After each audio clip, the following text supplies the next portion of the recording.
I am alone. These words resound and cascade with a depth of meaning that perhaps even the greatest philosophical minds of the ages often dared not tread due to the astounding implications of what this thought means in terms of the Absolute. The Absolute being the most significant topic that has captivated, enthralled, inspired, and obviously created rancor in the minds of mankind throughout the ages. God. God as absolute, without beginning nor end. Conceptually, it is practically impossible to even imagine this, for as Schopenhauer once said, every person takes the limits of their own field of vision for the limits of the world. How much more so then would we say we miss in regards to the unlimited?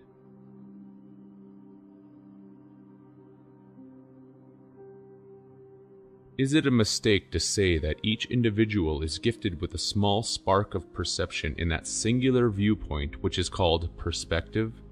A perspective that is a small piece of that absolute, a speck that has been taken or created from the all, but is not to be mistaken as the all. So mote it be. Though any of us may reason through a question or an inquiry, no one individual can encompass the entirety of all that is or ever will be, since that is a matter of capacity. Does a drop know it is in the ocean? And, just like the ocean, all drops are pulled back towards it, no matter how far they have strayed, but it is never the other way around.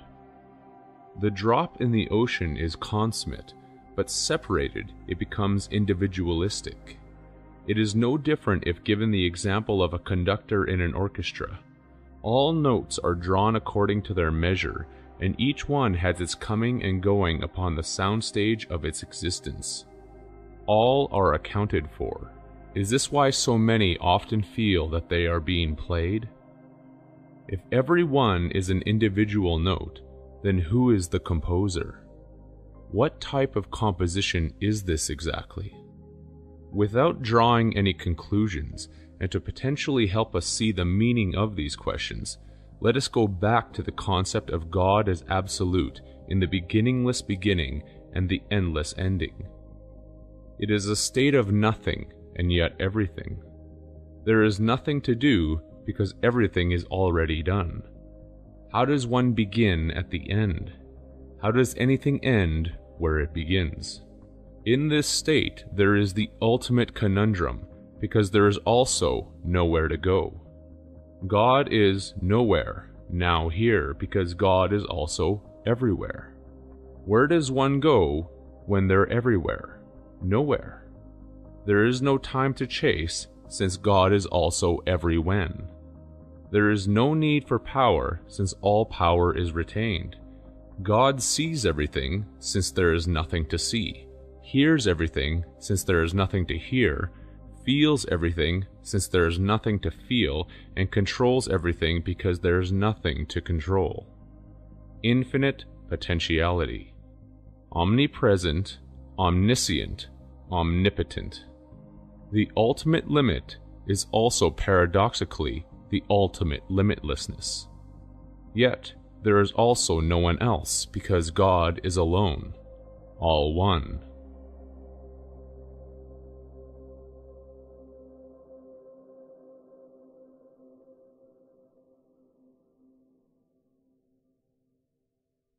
Try your utmost to put your mind into a state where you are imagining being absolutely, without any chance of respite, completely alone, forever.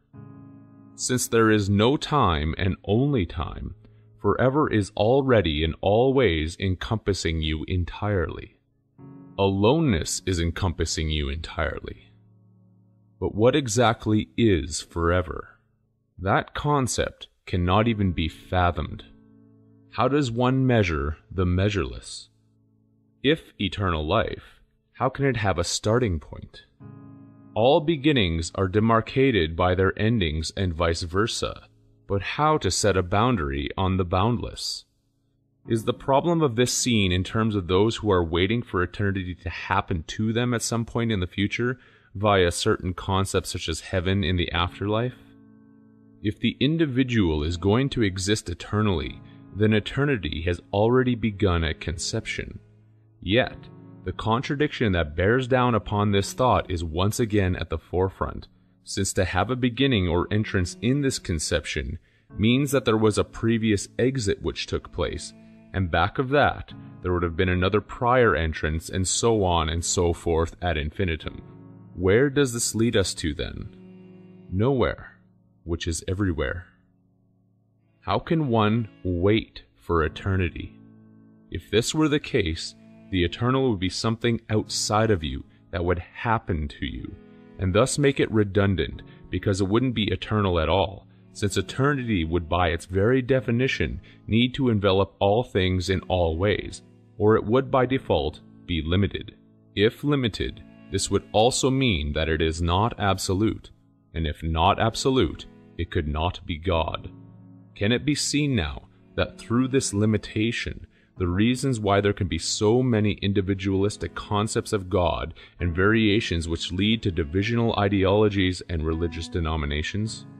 It is limitation which enables the mind to say that, my God is a jealous God, or my God loves my people more than your people, and so on with any abstract idea the mind wishes to conjure to reflect personal desires or judgments.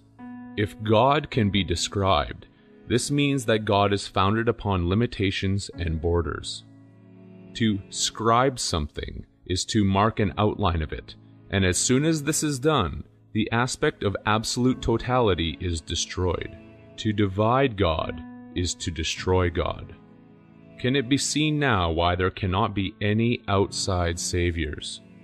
Who or what is going to save you? A divided aspect of the all which carries its own agendas and desires? If it is God as absolute that saves you, then God would need to save everyone and everything all at once, or save nothing ever. If God is truly absolute, then God would only work in absolutes and not divisions, since divisions by their very nature are individualistic. Can the silliness be seen of attempting to draw a picture of God, or creating any type of imagery? If all creation is of God and comes from God, then to save or damn parts of said creation would also be to save or damn pieces of God itself. To create heavens or hells is to also create sectors, and within these sectors are the boundaries which create territoriality that leads to further complications of cultures including politics, military, rules, laws, and governance. When there are more additions, there is greater intricacy and therefore more problems. As a generality, it can be inferred that simplification is subtraction. Can this not be seen just through observation? What is more complex, a small group that lives in a rural setting, or New York City? Simplification is subtraction. On the other hand, if we go back to the law of analogy and use the metaphor of music, it can be seen that within a measure of music, the least complex state would be a rest. With each addition, whole note, half note, eighth, 16th, etc., creating more development and also consequently less space. This is certainly the reason that there is the word pace within space, since the pace is what creates the rate of movement, which can be likened to the rate of vibration.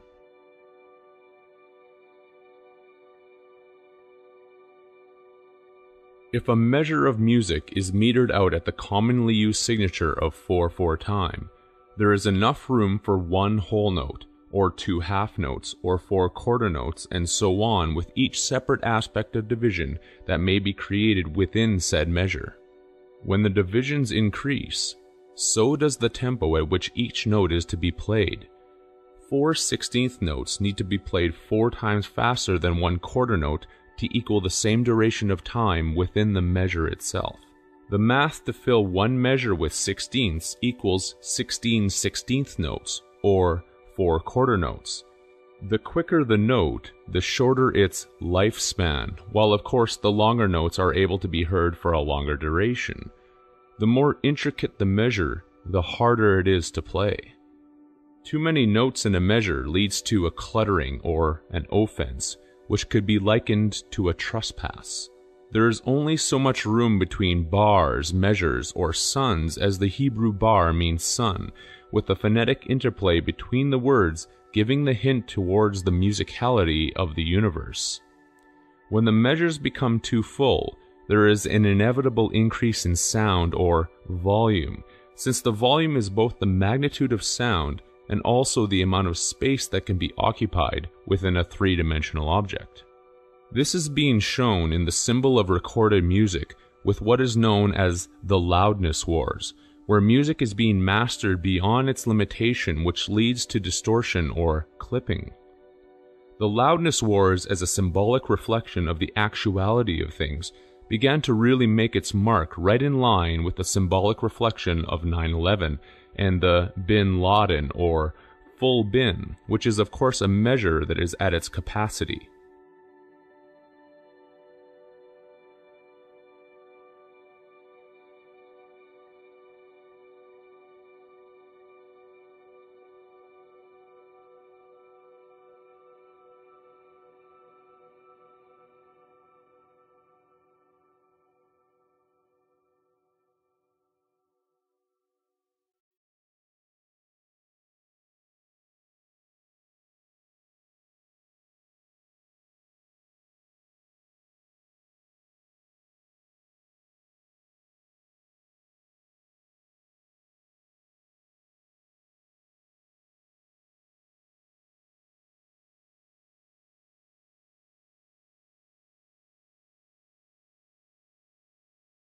When the volume is too loud, the vibrations distort, and to distort is to create a wrongdoing that manifests an action where damages can be brought upon the responsible party.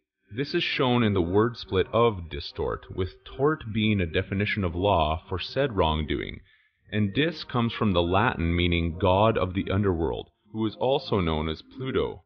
The underworld is Plato's cave. The cave is an inference to the womb that we find ourselves in, which is the matrix. In the etymology of dis, it can be shown that this prefix also means apart and even two, indicating again a cause of separation and division. The phonetic of torsion, distortion, gives the meaning of an object that is in a state of being twisted, which is a hidden reference towards the torsion known as DNA.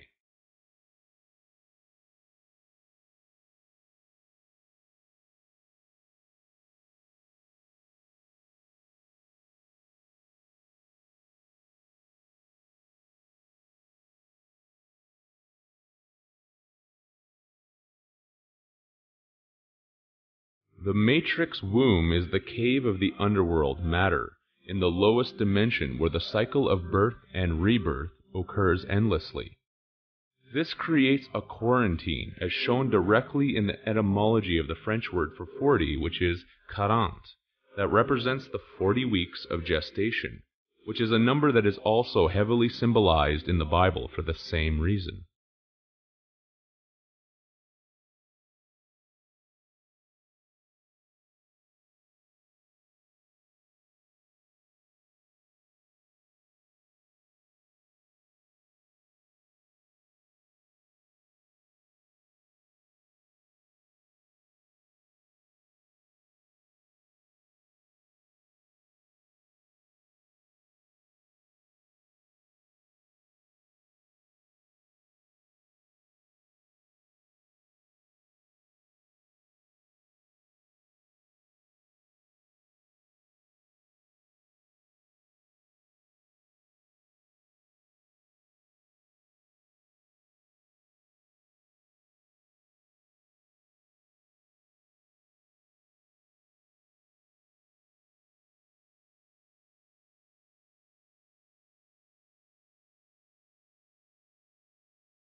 Quarantine also carries the definition of a ship that is held in isolation from the shore, which furthermore links this to the aspect of commerce and the sea.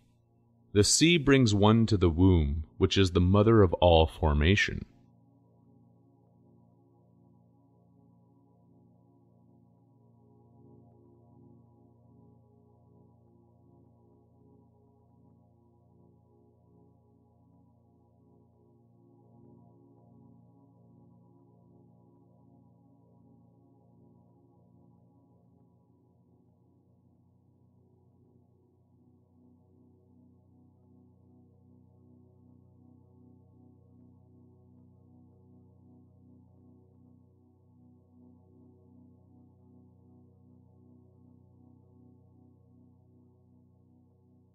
Woe be unto those who mock, ridicule, and treat this information as a joke.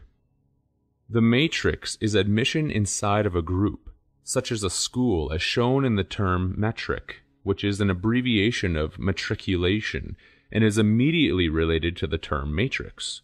If one were so inclined to dig into the situation, it is seen that all of the other relations to this word come from a foundation that means mother, and it is through the mother that all matter finds its birth.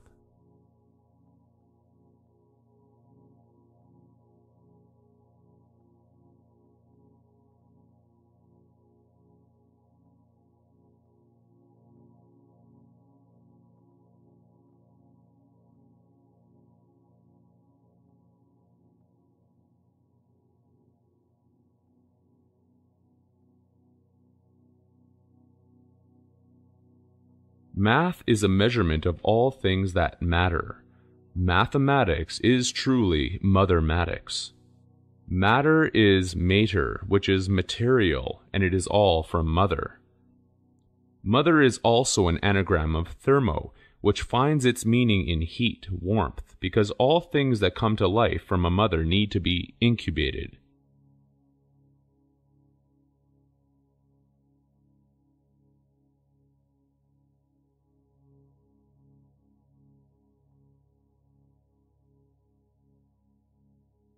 Each blow or tick from the hands of time wears us down completely, which is what it means to be beat. Every decade or 10 years, X leads to decay, or that which is decayed, decade. This creates the threshold for every new existence. The technologists that believe they will find immortality within the machine are fools at best. The geneticists that are tampering with the structure of DNA in their attempts at life extension have no idea of the fire they are playing with. There is a functioning system in this mystery that extends way beyond these desires to play God. There is no circumspection in these actions, and therefore the consequences of these actions will unfold in due course. Why is there no circumspection? Because this world is filled with a consciousness that reeks of insensitivity. The Greek cynics of old espoused in their observations that humanity is motivated wholly by self-interest, and perhaps within a decadent civilization that has fallen in love with itself through a selfie world culturalized by the dictates of Narcissus himself, the cynics may be more correct than not. This era is demarcated by the brand of onwards and forwards with everything, and be damned the consequences. It is apocalyptic thinking at its finest. To have sensitivity would mean to retain the ability to listen to all of the things that surround us. To do this, one must be silent, as its anagram of listen suggests. This means to shut out one's own desires and goals of advantage over others. This is impossible, however, when one exists in their mentality of isolated individualism that constantly reaffirms its own positions of superiority over as many others as can be achieved. Gross power in the battery state is hailed as primacy absolute. To take advantage over another is to take advantage over one's self.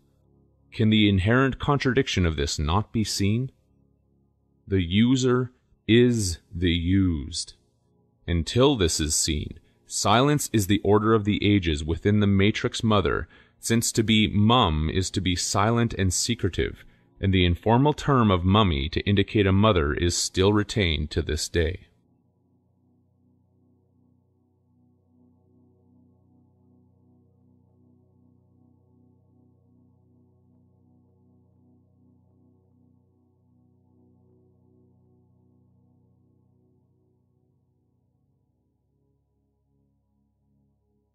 That quote hands everyone the mystery.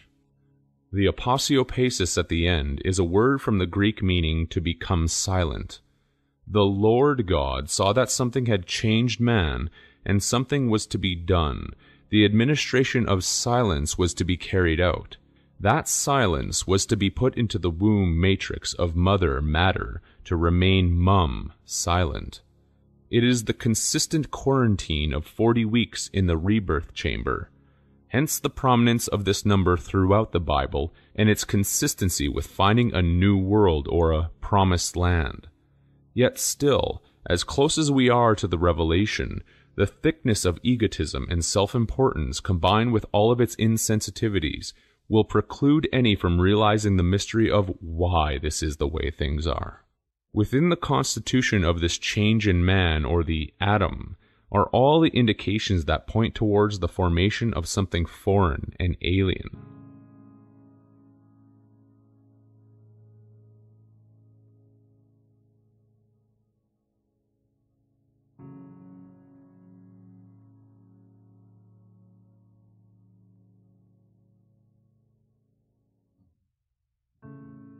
It is a transfer of state. This change of state can of course be physical, but there is nothing to suggest that it couldn't also be mental, emotional, or spiritual in nature. Further meanings include making the changed entity the property of someone else through a transfer of sale, and to also remove and separate this changed entity from its potential origins. These indications and their implications are of essential importance, and once again link us within the world of commerce. Only something that feels divided from its natural state would ever conceptualize the need to be saved from its current state. And thus the synonymous aspect of salvation is redemption, which means to repurchase or buy back. If commerce and the notion of salvation have absolutely nothing in common, why are salvation and redemption tangent with each other? Furthermore, why is the number one defining aspect of sin known as debt? Why is the word sold exactly phonetically linked with sold? Why are denominations both religious and commercial? Why is the number one definition of credit known as faith? Why are the roots of salvation and salary both derived from salt? To pay something is to bring peace, as shown through the root of pay, from the Latin word pax, for peace. Why is the savior of the Christian religion, then, known as the Prince of Peace?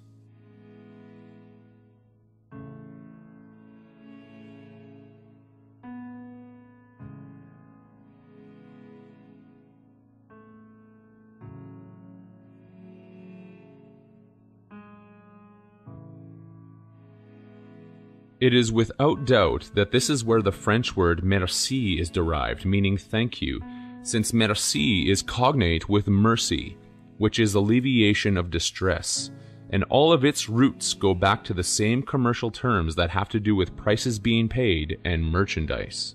Mercury is also known as Hermes, the messenger of the gods, whose symbol of the Hermetic caduceus remains the dominant symbol of the medical establishment. There are no accidents when it comes to the symbols of the world. None. This symbol shows the intertwined snakes representing the coiled strands of DNA, which cannot be fully comprehended until one understands that Hermes Mercury is also known as Wotan, Woden. From Wotan, Woden, we have been given the day of the week known as Wednesday or Woden's Day, which is the French mercredi.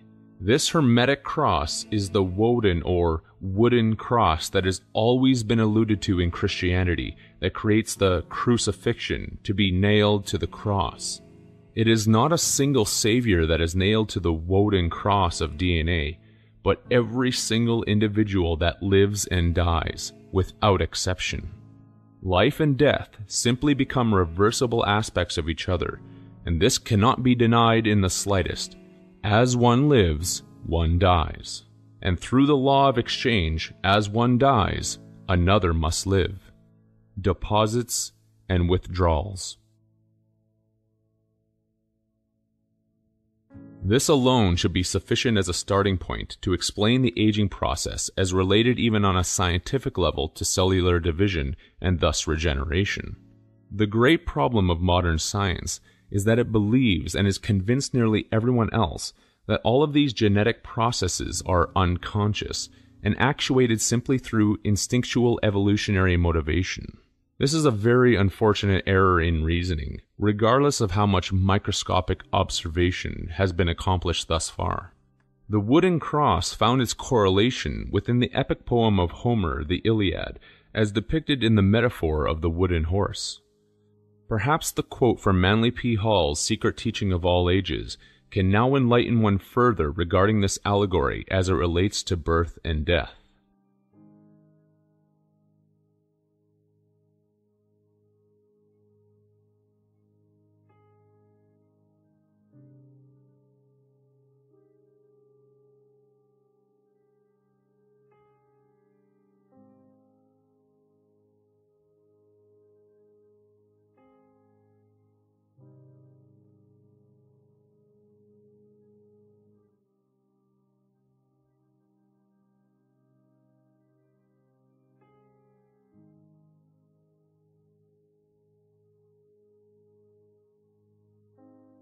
These new lives will come forth into the city of the earth and conquer the environment of those who are already within its borders by creating more competition and rivalry.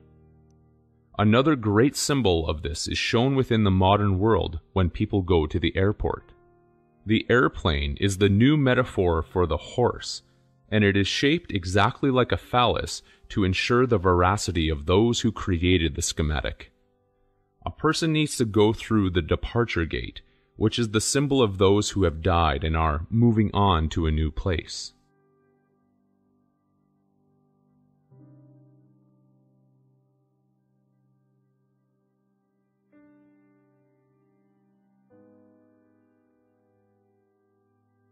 The rapture is within the Christian theology the aspect of certain believers who will be raptured or taken into heaven during the end times.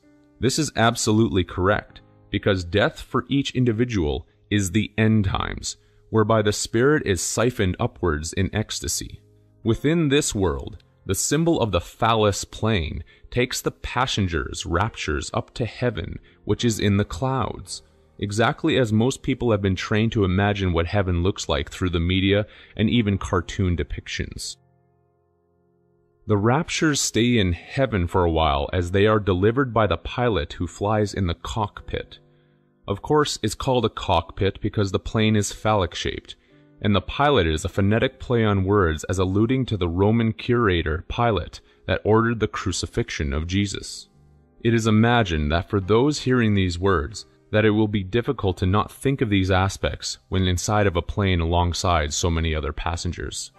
Of course, one's time in heaven is not infinite in duration, and therefore, those who are being delivered will be brought down again through the fall, which eventually creates a release of those infinite potentialities into a new realm or area, where they will conquer the environment that they now find themselves in.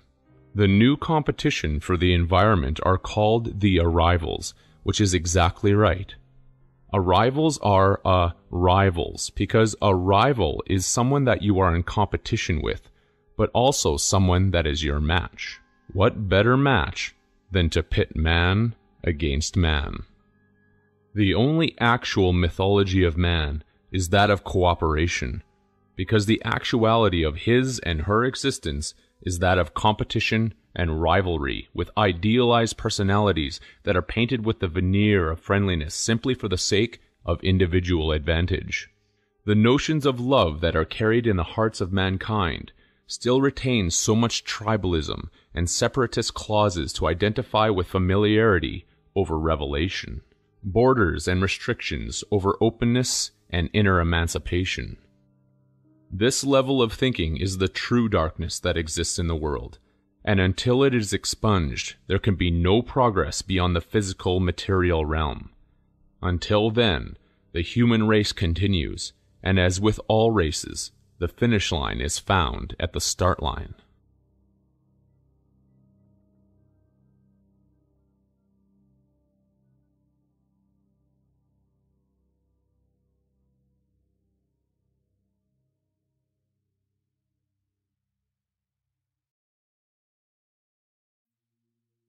As directly told to us in the story of crucifixion, salvation is given after the death upon the cross of DNA, whereupon the Savior figure, which is the individual that has been crossed out, is thrown into the tomb behind the boulder for 3 days, thus indicating the 3 dark days of a new moon. Once the 3 days are completed, the boulder of the moon is rolled away to reveal the light of the resurrection or rebirth of a new consummation. The moon, woman's egg, is the David boat that provides salvation to those who are lost at sea, the sea men.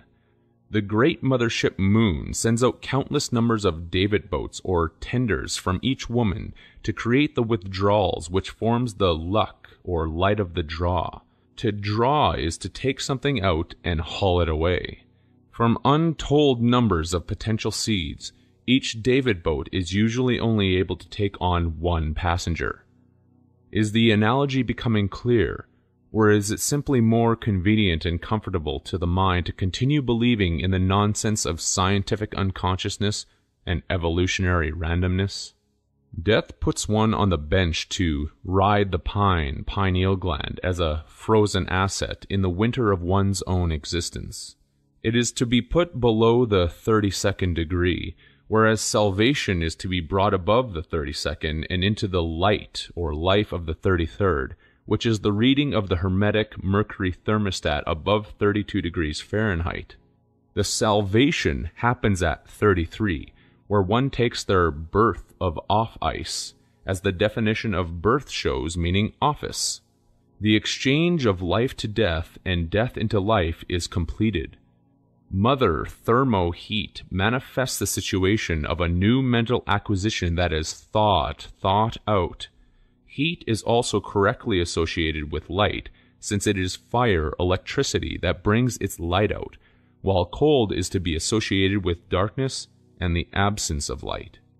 The positive state of light and rejuvenation is therefore an aspect of the warm and light-filled months of spring and summer, while the negative states of decay and death find their symbolic union with the coldness of autumn and winter, black and white. Mercury represents the cure for death as an acquisition through the actions of commerce, as symbolically pointed out in the terminology, with the prefix of mercury, ultimately being rooted in the Proto-Indo-European language groups meaning die, while the suffix curie has no other choice but to be related to the same family as cure and also curry, which has an indication of haste, quickness, which is also what Mercury is known for throughout the mythology. Curry is a branch of courier, to further exemplify the point. Silence becomes time served, which is a sentence, and as the phonetic in the suffix of sentence suggests, it is the tense of time whereby one is crossed out. A cross is simply an X, and as everyone remembers in school, an X indicates an error, something that is wrong. A check mark is a correction, with check always pointing to a king, which is what check implies. A check mark is a king mark. Existence, or existence, since a cross bared means a sentence that is served versed, since these are anagrams of each other. The error being to take the sacredness of God and turn it into a profanity. The factions of commerce show this through the symbols of entrance and exit. It is noted when those who are in a trance-like state are moved towards these systems of trade, and once cashiered or discharged with dishonor, the customer is sent to the exit, which is a mark or indication that they have been X'd or crossed out. To exit is to exit. All of the transactions are noted and told to the record keepers of the ages, as shown by the fact that cashiers are also called tellers. A teller is a storyteller, a narrator, and a vote counter as well. The human consciousness defends its incorrect actions to maintain the system of commerce because it desires to keep and preserve its isolated individualism, which is the basis of personal advantage. Within this construct, cooperation is the illusion which is masked off by false personalities, while competition, envy, and leverage against other isolated individuals is the fact. As is so often referenced in argumentative fashion, the individual in society desires to maintain its competitive mindset because it is said that this is the driving force for progress and innovation, while any cooperation that might exist is only to cater towards the need to create a larger advantage towards competitive gains against others in a larger scope and context. Idealized cooperation is simply the temporary framing that masks the true heart of individual desire, which is to see one's personal island of opportunities grow as much as possible while conquering any who get in the way and do not serve one's own selfish and exclusive purposes. Consequently, the sentence of time, which is silence, becomes the law, which is dharma, as it indicates the correct way of living, but also means to hold or keep. The sentence ends once true religion is found, exactly as this word indicates. Religion means to bring together into unity that which was once separated. Yet the mind of man is so convoluted that it has twisted and interpreted this as something that is evil. Out of this convolution has sprung throughout the ages the multitudes of various pseudo-religions that each believes itself to be the genesis of all truth and salvation. Many talk of the need for spiritual transformation while touting the need for external salvation, all while ignoring that the only true salvation can come from within. A house temple divided against itself cannot stand.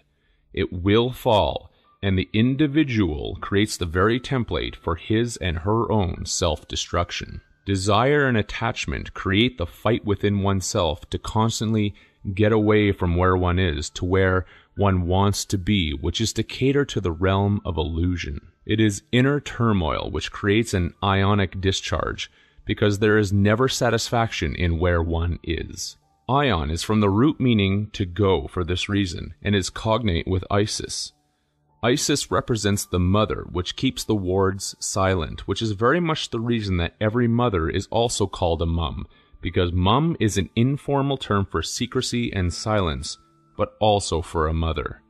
Mummy and mummy, as already mentioned, are also correlate for the same esoteric reasons. Isolation creates an emptiness that tears into the very fabric of every individual's constitution. Is it not the general condition to fear loneliness? To seek out companionship in whatever form that it may be found, and thus quell that fear of being alone. Of course, companionship is not a cure for this fear, but only alleviation for as long as said company happens to be around.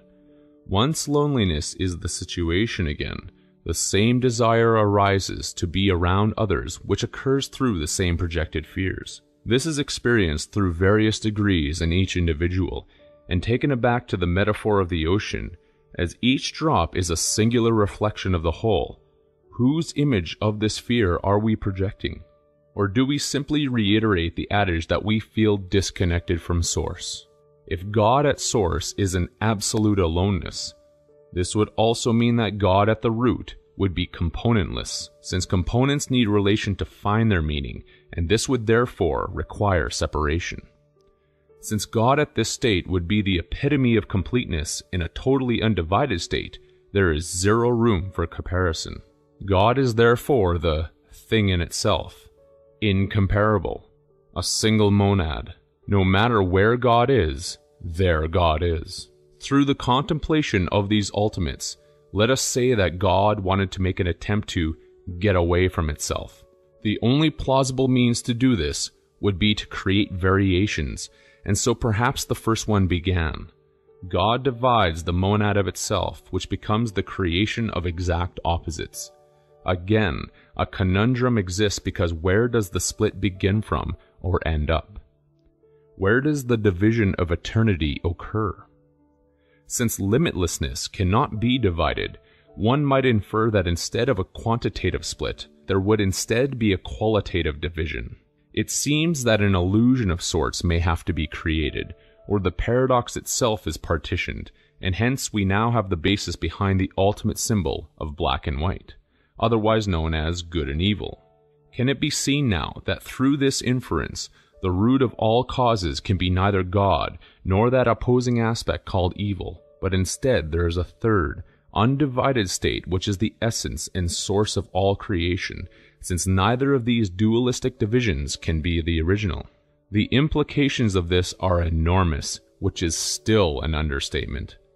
Unity is destroyed through diversity, which is now celebrated as uniqueness, regardless of how much mimicry is involved within every individual's existence.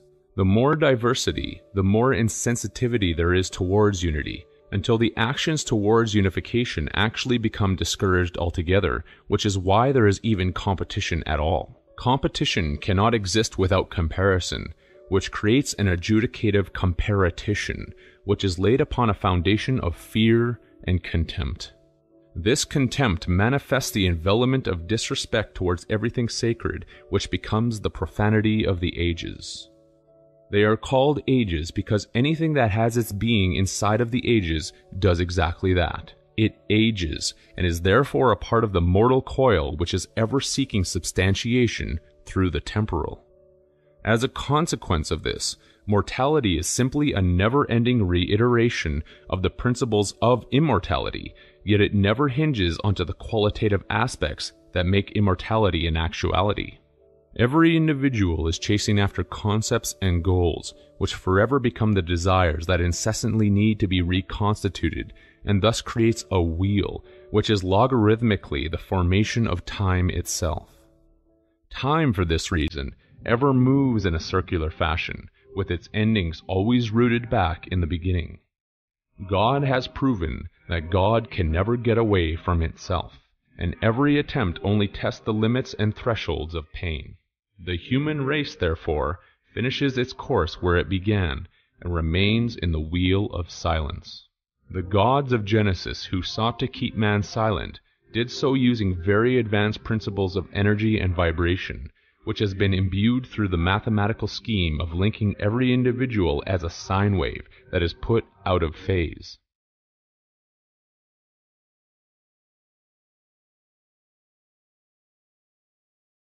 When two sounds are added together that are out of phase, the opposing pressures of each signal cancel each other out, resulting in complete silence. Every action in this reality is matched by an opposing action, so that no actual progress can be made. It is a perfect system of good versus evil, which is only possible through humanity's beloved competition principle. All technological advancements are only rendered as par for the course, since phase is measured in 360 degrees, which forms a circle, which is symbolically connected to the concept of the great year, and therefore time. There is nothing new under the sun, since all supposed advancements have already been made during the last go-around. It is on these grounds that there is an ability to create so much contention and argument for the basis of why the system is good, and that we are truly advancing as a species, because 50% of it truly is good. There is a large percentage of people who enjoy the fruits and benefits of a life that is filled with pleasures and gratifications, and it is from this standpoint that individuals enjoying such benefits can argue until their very last breath that life is beautiful and just and wonderful. For those individuals, this cannot be refuted, because that is and has been their actual experience. Of course, a dualistic system holds the opposite phase too, as just mentioned, where there are those who suffer and live with discontent, pain, and all sorts of maladies, which can be said to make for a very sordid existence. This is the side that struggles for the contentment of the side that lives in ease, while both sides in their multitudinous degrees of good and bad cancel each other out, creating silence for the dimensions, a silence that is golden.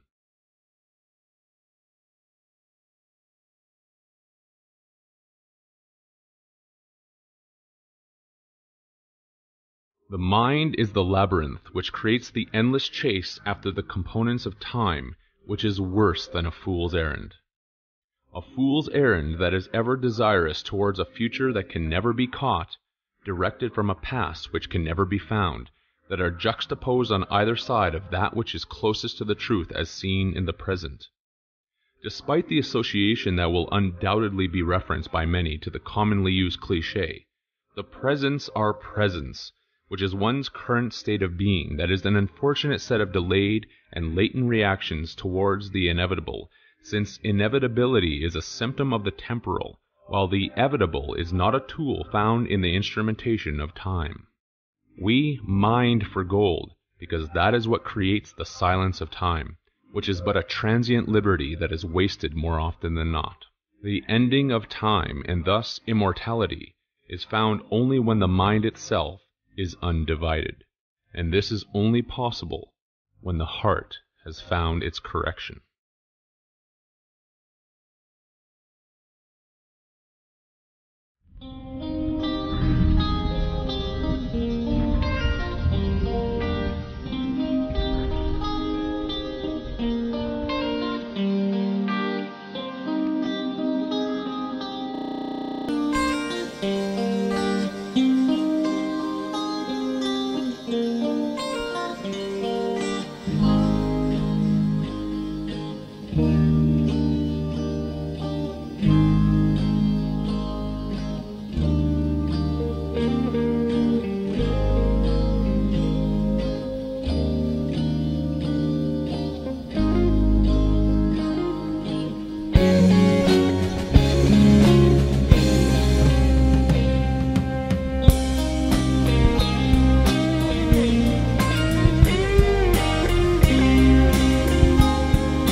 I want to tell you about the universe.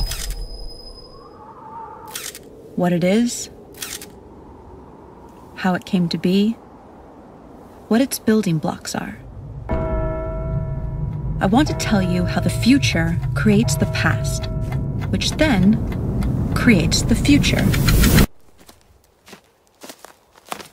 But first, I want to tell you about crystals. You might be surprised to know that a crystal isn't an expensive piece of glass or a chandelier in some fancy dining room. The word crystal simply means a pattern that is periodic. Look at this checkerboard pattern. See how it continues to spread out infinitely in each direction? That means it's a periodic pattern. So that's a two-dimensional crystal. This is another two-dimensional crystal. And this is another. You can also have three-dimensional crystals. By the way, this 3D glass is called crystal because its atoms are actually arranged in a crystalline pattern.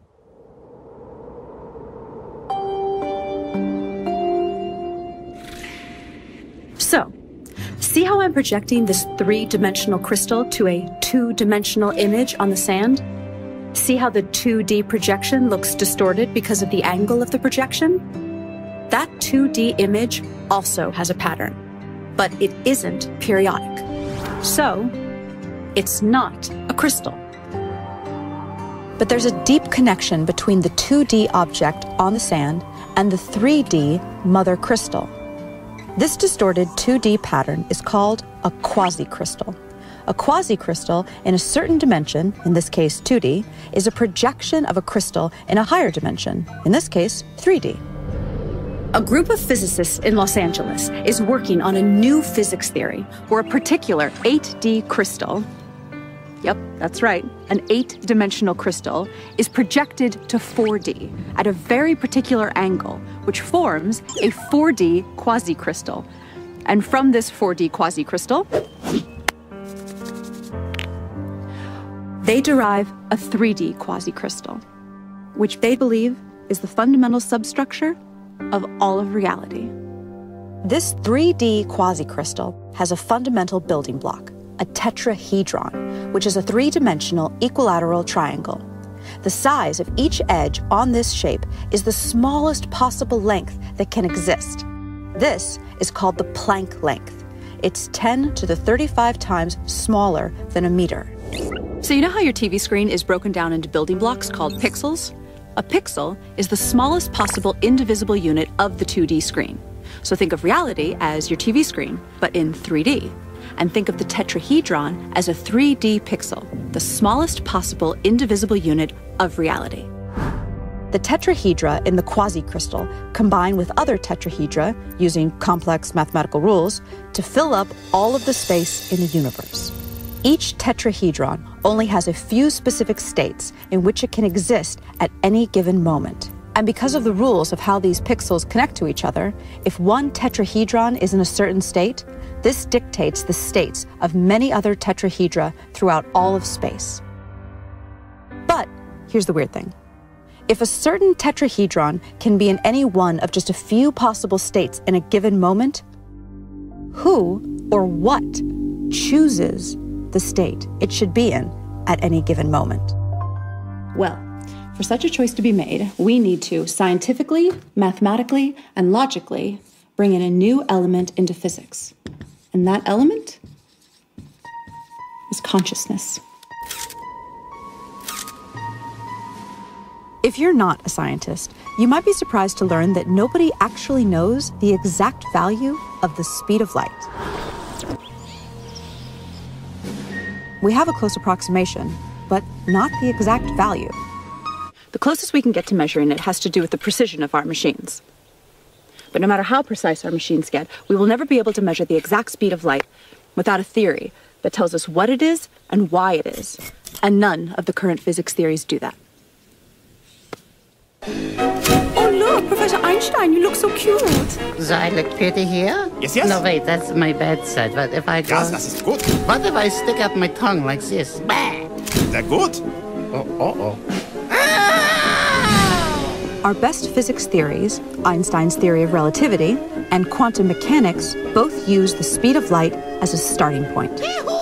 In other words, they use an inexact measurement of the speed of light without explaining why it is, what it is, or why the universe even has a speed limit in the first place. We need a new theory. And such a theory is what the physicists and mathematicians of quantum gravity research in Los Angeles are working on. They call it emergence theory, and it will, really for the first time ever, provide an explanation for the speed of light and the other constants, such as Planck's constant and the fine structure constant. Basically, what is needed is a theory of everything, a theory that explains the very fundamental aspects of reality. String theory, which once held a lot of promise for possibly being a successful theory of everything, has not made any successful predictions. And regardless of predictions, the theory itself isn't actually a theory of everything. It's just not, because it can't explain the speed of light or the other constants. Quantum mechanics and general relativity, on the other hand, do make good predictions, but they don't explain the fundamental constants either. Professor Einstein, why does the speed of light have the exact value that it does? Well, to put it plainly, security! So what clues does nature offer us for what a theory of everything should look like? We've identified 7.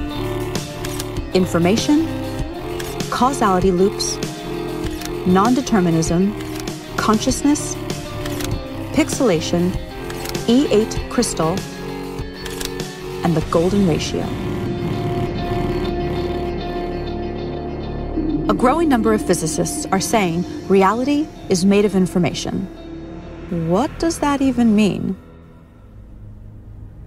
Well, information is meaning in the form of symbolism.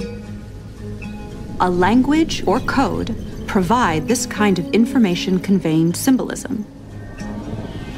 A very different type of symbol is one that represents itself. Geometric symbols can do that. A cube can represent love, if we say it does, or it can represent, really with minimal subjectivity, itself. Could there be a language or code made out of geometry? What type of information would such a language express? Quantum physics theory and classical physics indicate that reality is made of information, and there is no evidence that reality is made of anything other than information. Many physicists agree with this, and many don't. But those that don't agree that reality is made of information have no explanation for what reality is, if it's not information. Gentlemen? Reality is made of information. Nope. Yes, it is made of information. No. Okay, so what is it made of if not information? Energy. Energy is information. That's stupid. Energy is the potential for a particle to change its position. Potential is information. Energy is information. No. It's information. Then what is it? Not information. Then what is it? Not information.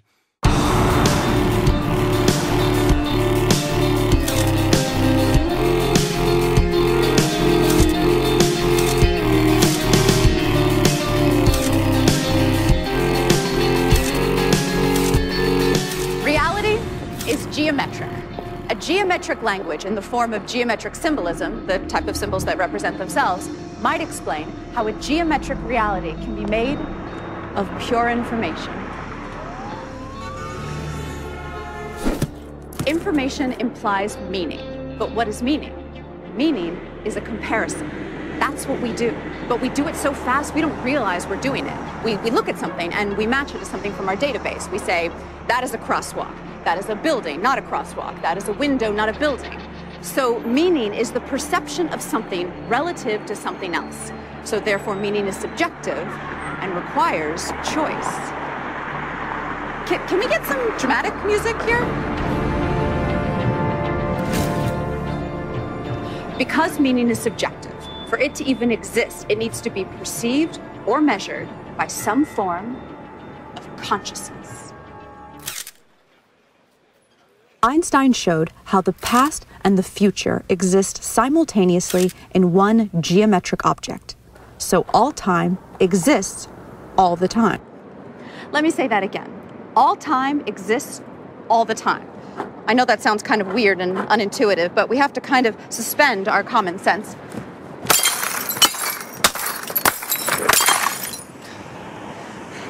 And accept that mathematically, and according to the best physics formulas we have, that actually makes sense. So, let's visualize the geometric object that Einstein spoke about as a block. Remember the tetrahedra, the building block pixels of reality I told you about? Now imagine the entire universe, everything, everywhere, in one frozen moment in time.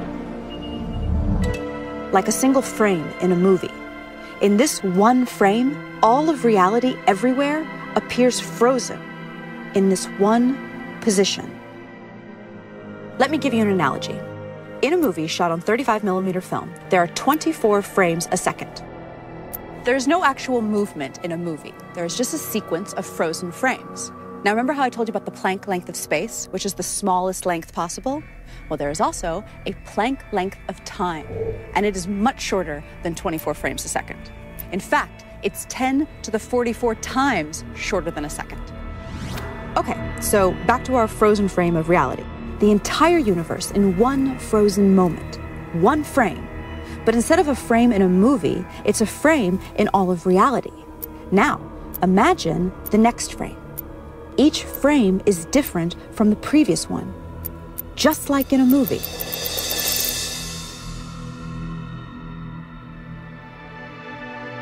See how all frames exist in Einstein's space-time all at once? Okay, now here's where things get really, really weird. We assume that the past influences the future. That's how we appear to experience reality. But when you look at this block, why would one side be the past and one side be the future? Why go left to right and not right to left? Why can't the future influence the past? Take away the names past and future if that helps you think of this concept. So what if the past influences the future and the future influences the past in an endless feedback loop? So then, the question is, which part of the past is influencing which part of the future and vice versa? And the answer is, all time is affecting all time, all the time. Hi, I need a drink.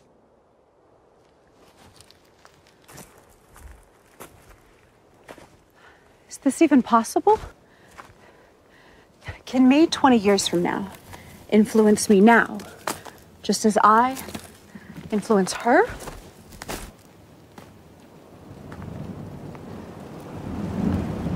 So can me 5 minutes from now influence me 10 minutes ago, just as me 10 minutes ago influences me as a baby, just as me as a baby influences me on my deathbed?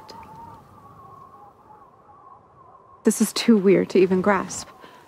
But everything we know says this is the way it is. Am I stoned? Okay, so if every moment is co-creating every other moment, both forward and backward in time, then reality would be this massive neural network spanning space and time. This type of network would have one even way stranger quality than anything we've talked about so far. It would be its own creator. But the fact that all time exists all the time does not mean that the future is written in stone, and we're some kind of programmed animation or something. That's what they used to believe, though.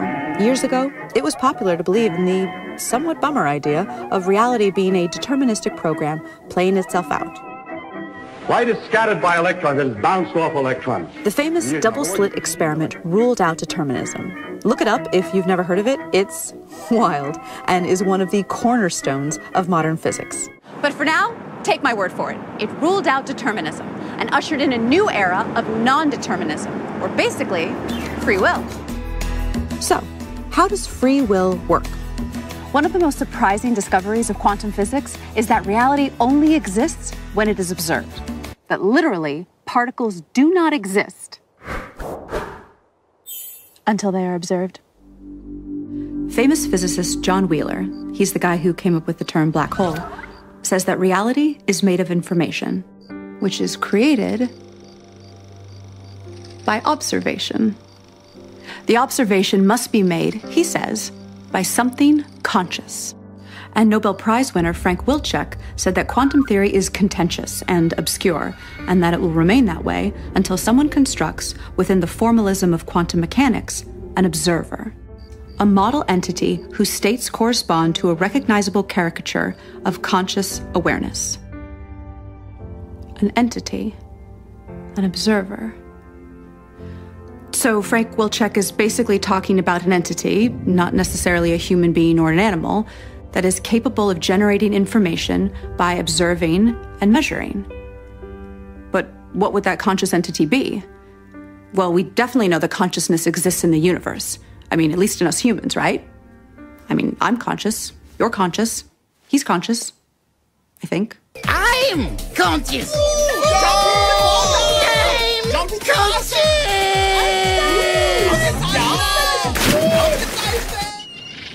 Consciousness relates deeply to physics in ways not yet fully understood.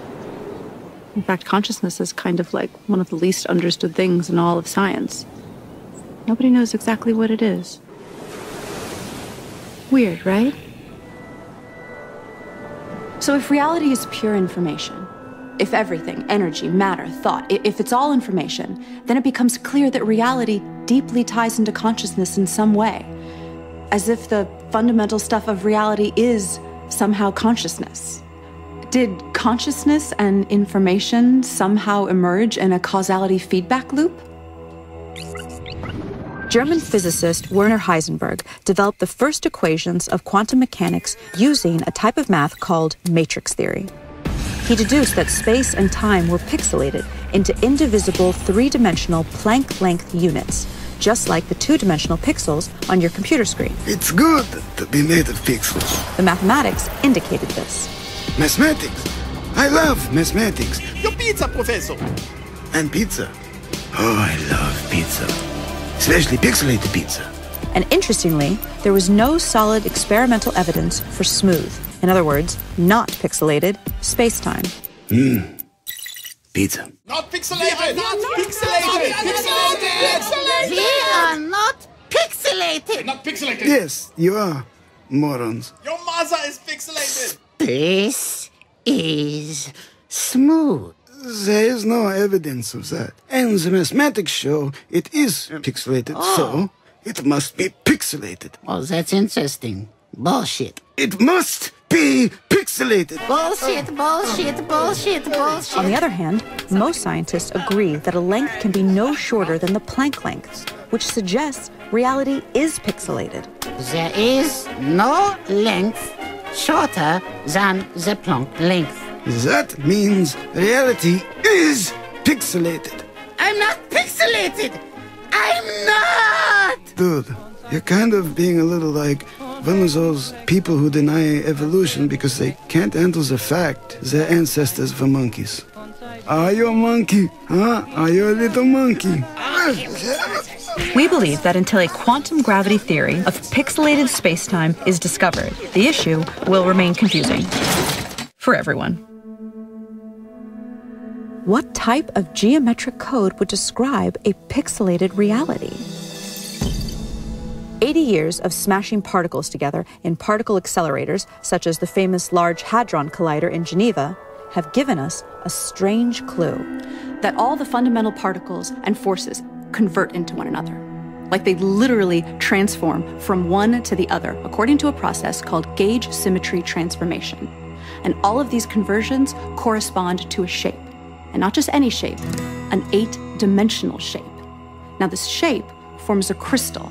Now remember, crystals are periodic patterns of a certain shape, like that checkerboard is a 2D crystal made up of squares. So this crystal is of a particular 8-dimensional shape, and this crystal is known as the E8 lattice.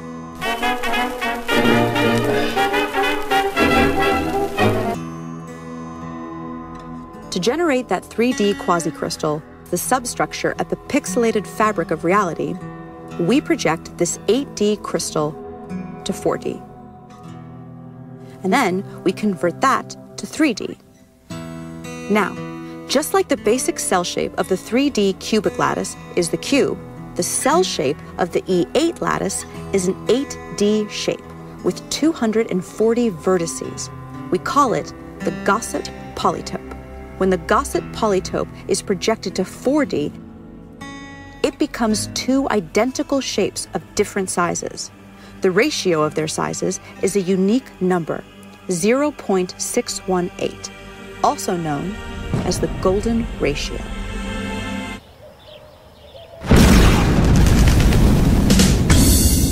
The golden ratio may be the fundamental constant of nature. It is a ratio that is fundamental to circumscribed equilateral triangles, and it's weirdly ubiquitous in the universe, appearing everywhere from the quantum to celestial scales. Ever so interestingly, it appears in black holes. I don't want to fly into a black hole! I wish I never realized your existence!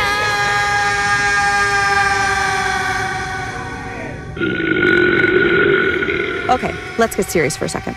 Here are 3 quick facts for you science heads. The golden ratio is the precise point where a black hole's modified specific heat changes from positive to negative.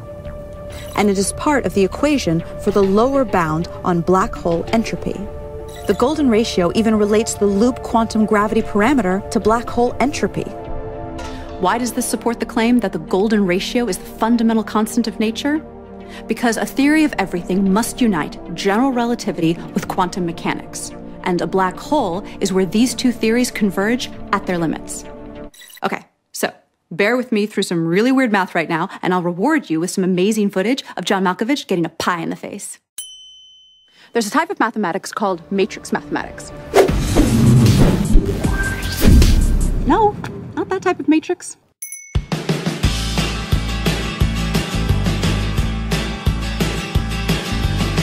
Matrix math is the type of math that quantum physics uses in its formulas. Without getting too technical, this is an example of a matrix. A matrix is just a group of numbers that are arranged in columns and rows. And there's a certain amount of combinations for these numbers inside the matrix. Like if a matrix has 4 numbers inside it, there are 24 different possible combinations for those 4 numbers. Quantum mechanics uses matrices that are binary, so they only contain various combinations of 2 numbers. Each of these combinations of numbers has a value. It's called an eigenvalue. Some eigenvalues are called trivial. These are values like 1, 2, and 0.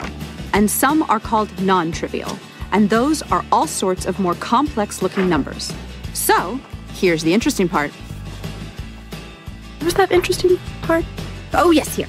The highest probability non-trivial eigenvalues that show up in binary matrices are, ready for this, the golden ratio and -1 over the golden ratio. So we now see a deep link between black holes and quantum mechanics because the golden ratio appears deeply in both black hole physics and in quantum mechanics. Okay. Good job bearing with me. So, here's your reward. John Malkovich getting a pie in the face. No, no. But I'm not John Malkovich. Pie! The golden ratio appears to startling accuracies in many other ways throughout the universe in scales both large and small. It is so prevalent that its existence simply cannot be looked at as coincidental. In the past, the appearance of this ratio has usually been ignored by scientists because they had no way to explain it. So interest in it was considered the stuff of amateur scientists. But now, for the first time, a rigorous quantum gravity theory is being developed, which predicts the golden ratio's existence, literally, everywhere. So what would a theory of everything look like that answers these 7 clues we just presented? Information, causality loops, non-determinism, consciousness, pixelation, E8 crystal, and the golden ratio. So we think reality is a mosaic-like code or language at the smallest scale of reality possible, which is called the Planck length. Particle accelerator data tells us that all particles and forces relate to one another according to a higher dimensional crystal called the E8 lattice. But reality appears to be 3D. So we project a slice of this E8 crystal down to 3D, which produces a quasi-crystal code or language. And that allows these geometric symbols to build up to the ordinary world of particles and forces that we see around us. Now, this geometric language has rules, but it also has syntactical freedom like any language. And that requires some notion of a chooser to choose the free steps in the language. Now, the notion of randomness doesn't work so well when it comes to codes because meaning starts to break down. Besides, there's no decent experimental evidence for randomness in nature in the first place. A universal collective consciousness is one answer, but that sounds new age and religious.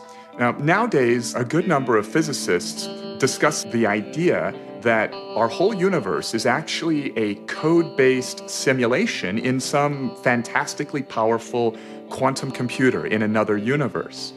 Now, if true, then by the same logic, that other universe where the computer running the simulation of our universe is would also supposedly be a simulation in another universe. So the idea is a little shaky, but it's being discussed seriously by a lot of credible people. But it turns out that a universal collective-like consciousness of some sort may be physically inevitable.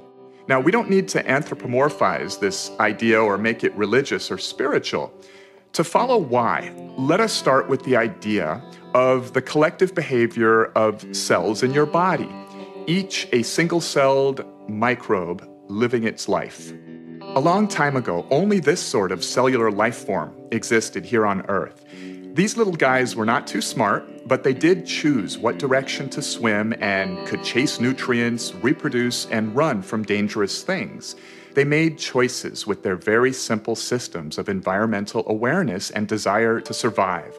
Then they self-organized into colonies that were smarter as a group and had more environmental awareness than the individuals.